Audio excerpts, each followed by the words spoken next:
The wagon shouldn't have been there. Dalton Rivers pulled his horse to a stop and studied the scene with eyes that had tracked everything from Apache warriors to Confederate deserters during 15 years as a cavalry scout. A freight wagon sat abandoned in the middle of the desert trail, its canvas cover bright white in the afternoon sun. The mules nowhere in sight. No bodies, no blood, no signs of struggle.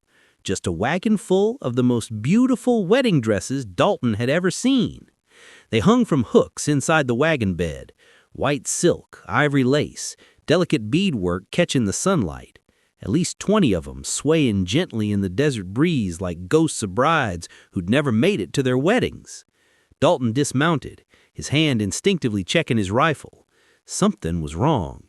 Merchants didn't abandon valuable cargo in the desert, and these dresses were worth a fortune. That's when he heard it. Crying. Soft. Muffled, coming from inside the wagon. Dalton moved closer, his boots crunching on the sand. "Hello? Anyone there?" The crying stopped. Then a woman's voice, barely above a whisper.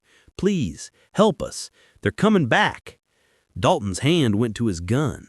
"Who's coming back? Where are you?" "Under the floor. There's a latch. Please, hurry." Dalton climbed into the wagon, pushing aside the hanging dresses. The wagon bed looked solid, but when he stamped his boot, he heard the hollow echo of a hidden space beneath. His fingers found the concealed latch under a corner board. He pulled. A section of the false floor lifted away, revealing a cramped compartment barely 3 feet deep, and crammed inside like cargo were 5 women. They were young, ranging from maybe 19 to 30, dressed in traveling clothes now stained with sweat and dust. Their faces were pale with fear and dehydration. One was bleeding from a cut on her forehead. Another clutched a rosary so tightly her knuckles were white. "Jesus Christ," Dalton breathed. "How long have you been in there?" "Since yesterday morning," the oldest woman said. She had auburn hair and eyes that still held defiance despite everything. "They put us in here after they took the wagon, said they'd be back once they arranged buyers for us." Buyers? Dalton felt cold rage settling in his gut. "You're mail-order brides." "We were," another woman said bitterly. She was blonde, young, with a German accent. "We thought we were traveling to meet our husbands in Silver Springs. The men who met us at the train station said they were our grooms. They loaded us into this wagon, gave us water, told us it was a 3-day journey. Then yesterday they drugged the water. When we woke up, we were locked in this compartment." "They're human traffickers," Dalton said.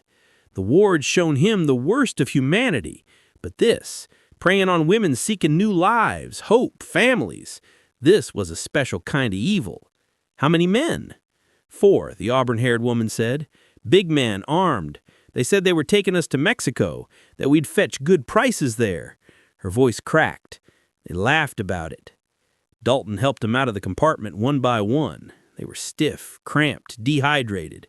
He gave them water from his canteen, rationing it carefully. 5 women in 1 canteen in the desert. He had to be smart about this. "My name is Dalton Rivers. I'm going to get you out of here, but I need you to tell me, when are they coming back?" "They said by nightfall," a third woman said. She was dark-haired, Mexican, spoke with careful English. "They wanted to move us after dark, less chance of being seen." Dalton checked the sun, maybe 3 hours until sunset. Not enough time to get these women to safety before the traffickers returned, which meant only one option. They'd have to fight. "Can any of you shoot?" Dalton asked. The women exchanged glances. The auburn-haired one raised her hand. "I can. My father taught me. I'm Clara, by the way, Clara Brannon. I shot rifles on my family's farm in Germany. Not well, but I know how. Anna Fisher." The Mexican woman nodded.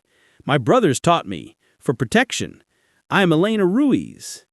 The other 2 women, one with dark curls and another with red hair, shook their heads. "I'm Margaret, and this is Rose. We've never touched a gun." "Then you're about to learn, because those men are coming back, and we're not going to be here when they do. We're going to be waiting for them." Dalton moved fast. He'd been a cavalry scout, which meant he knew terrain, tactics, and how to turn disadvantages into advantages. The wagon was in an open stretch, but a quarter-mile south was a rocky outcropping that offered height and cover. He hitched his horse to the wagon and drove it to the outcropping, then positioned it so the rocks protected the women from 3 sides. The traffickers would have to approach from the front, uphill with no cover. It wasn't perfect, but it was defensible. Next came weapons. Dalton had his rifle, his revolver, and a backup pistol. He also found a shotgun hidden under the wagon's driver's seat, probably belonged to the original owner. Clara, you take the shotgun. It's got more spread, easier to hit with if you're rusty. Anna, you take my backup pistol. Elena, this rifle. He handed out the weapons like a sergeant arming troops. Margaret and Rose, you're on reloading. I'll show you how. Fast hands can win a fight as surely as good aim. For the next 2 hours, Dalton turned 5 terrified women into something resembling a defensive unit. He taught Margaret and Rose how to load cartridges quickly, how to keep powder dry, how to hand off loaded weapons without getting in the line of fire. He drilled Clara, Anna, and Elena on sight lines, breathing, and trigger discipline. They weren't soldiers, but they were motivated by something stronger than training, the absolute refusal to be sold like cattle. As the sun touched the horizon, painting the desert orange and red, Clara looked at Dalton. "Why are you doing this? You could have just ridden away, reported it to the law in the next town. Why risk your life for strangers?" Dalton checked his rifle's action, not meeting her eyes. "Because the law is 3 days away, and those men are 3 hours away. Because you deserve better than being abandoned in the desert, and because I've seen enough evil in this world to know that good men who do nothing are just as guilty as bad men who do harm." "You're a good man, Dalton Rivers," Elena said softly. "I'm a man who knows how to shoot," Dalton corrected. "Tonight, that's enough." As darkness fell, they waited. Dalton had positioned them carefully, Clara and Anna on his left with the shotgun and pistol, Elena on his right with the rifle.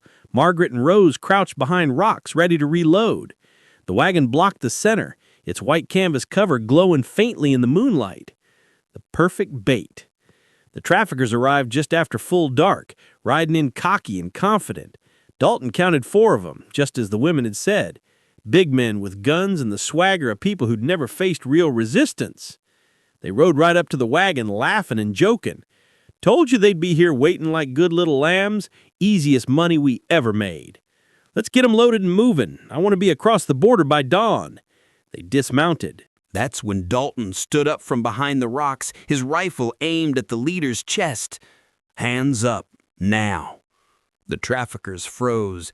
Then the leader, a bear of a man with a scarred face, laughed. "You alone, friend, against 4 of us? That's not smart math." "I'm not alone," Dalton said. Clara, Anna, and Elena rose from their positions, weapons aimed and steady. The leader's smile faded. "Well now, looks like our merchandise learned some spirit. That's going to cost you extra when we sell you, darlings." "You're not selling anyone," Dalton said. "You're going to drop your weapons, mount your horses, and ride out, or we drop you right here. Your choice." "There's 4 of us and 4 of you," the leader said. "I like those odds." "You're forgetting something," Dalton said. "You're men who prey on defenseless women. We're people fighting for our lives. That changes the math considerably." "Shoot 'em!" the leader snarled. The traffickers went for their guns. Dalton fired first. His bullet took the leader in the shoulder, spinning him around. Clara's shotgun boomed, buckshot tearing into another man's legs. Elena's rifle cracked, and a 3rd trafficker went down clutching his arm. The 4th man got a shot off. It whined past Dalton's head and sparked off the rocks. Anna fired the pistol twice, missing both times, but the shots made the man duck behind his horse. "Reload!" Dalton shouted. Margaret and Rose scrambled, hands shaking but moving, passing fresh cartridges to the shooters. The wounded leader was screaming for retreat. 2 of his men couldn't ride, bleeding and cursing in the dirt. The 4th man mounted his horse and fled into the darkness. The leader followed, clutching his bleeding shoulder, abandoning his wounded companions without a second thought. Silence fell over the desert, only broken by the groaning of the 2 wounded traffickers on the ground. Dalton kept his rifle trained on them while he approached.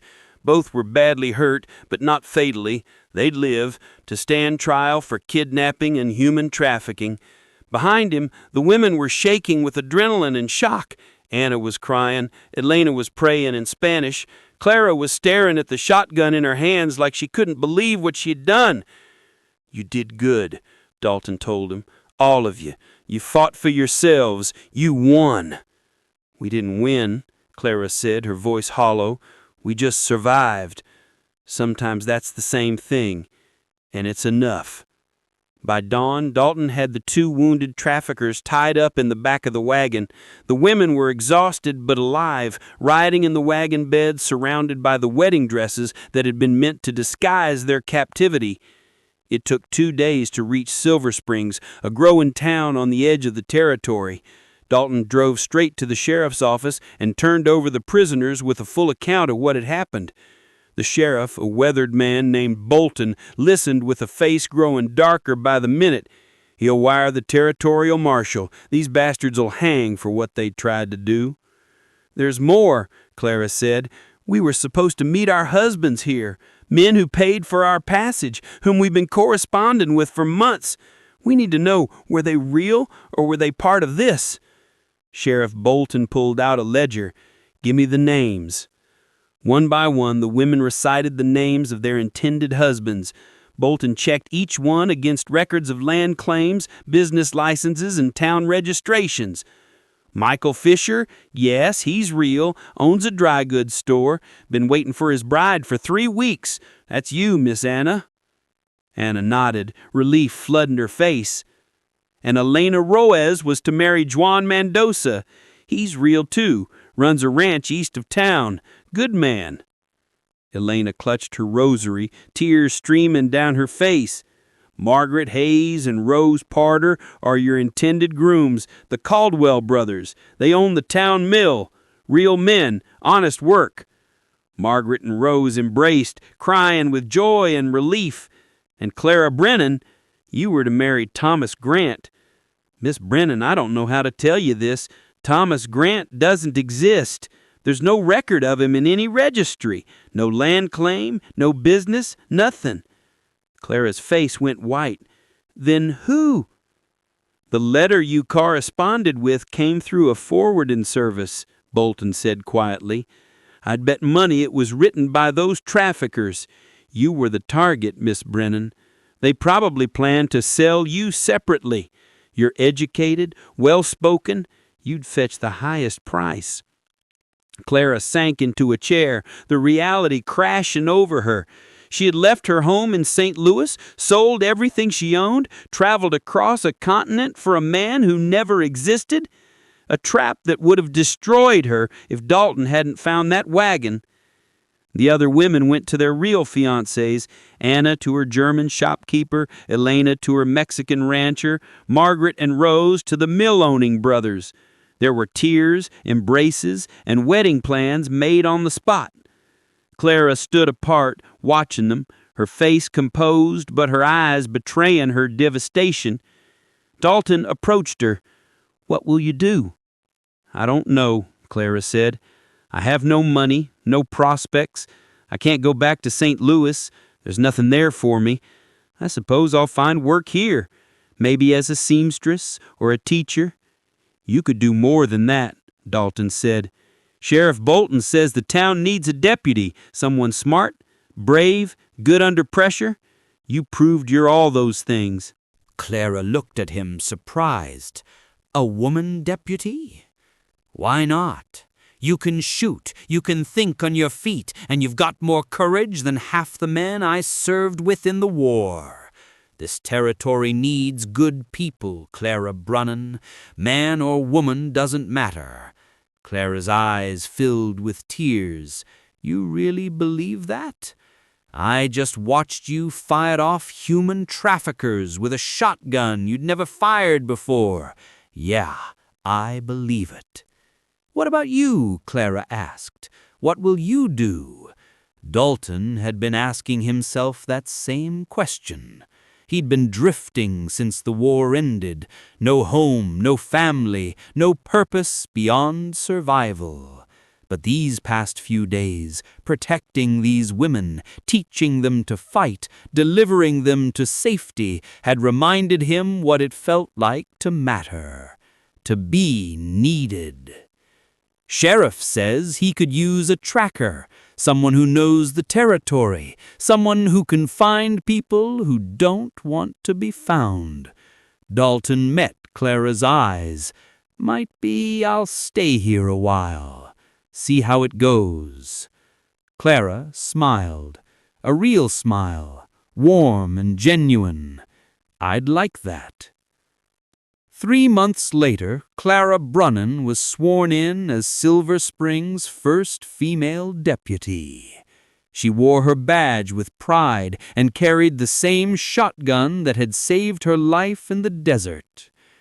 Dalton Rivers signed on as the town's tracker and scout, working alongside Sheriff Bolton to bring order to the territory. He found missing people, tracked outlaws, and occasionally taught women how to defend themselves when their husbands were away at mining camps or cattle drives. Anna Fisher married her shopkeeper and opened a bakery that became the town's gathering place. Elena married her rancher and helped build one of the most successful cattle operations in 3 counties. Margaret and Rose married the Caldwell brothers and started families that would shape the town for generations. And on Saturday evenings, all of them would gather at Anna's bakery to share coffee and stories, bound together by the wagon full of wedding dresses and the day they refused to be victims. Dalton and Clara never married, but they became partners in every way that mattered, in work, in friendship, and in the quiet understanding between 2 people who'd survived hell together and came out stronger. The wagon was eventually sold, the dresses cleaned and distributed to other brides who needed them, but the story of what happened in that desert became legend, the tale of 5 women who fought back and 1 man who believed they could. And in Silver Springs, Arizona territory, that story changed everything. Women started carrying guns, starting businesses, running for town council, because if Clara Brunnan could become a deputy and Elena Ruiz could run a cattle ranch, then anything was possible. The traffickers who escaped were eventually caught in Mexico and extradited back to face justice. They hanged for their crimes, and the territory became a little safer. But the real victory wasn't in their deaths. It was in 5 women who refused to be merchandise, who fought for themselves when fighting was the only option left, who turned a wagon full of wedding dresses, symbols of dependence and dreams, into a symbol of strength and survival. And it was in 1 man who saw women as people worth protecting, worth teaching, worth believing in. Not because they were weak, but because they were strong enough to fight for themselves when someone finally gave them the tools to do it. If you enjoyed this story of courage and survival in the Old West, I'd love to hear your thoughts in the comments below. What did you think of the women's decision to fight back? Have you ever had to stand up for yourself when no one else would? Share your stories, and don't forget to subscribe for more tales of bravery, justice, and the unexpected heroes who changed the frontier. Thanks for watching, and I'll see you in the next story.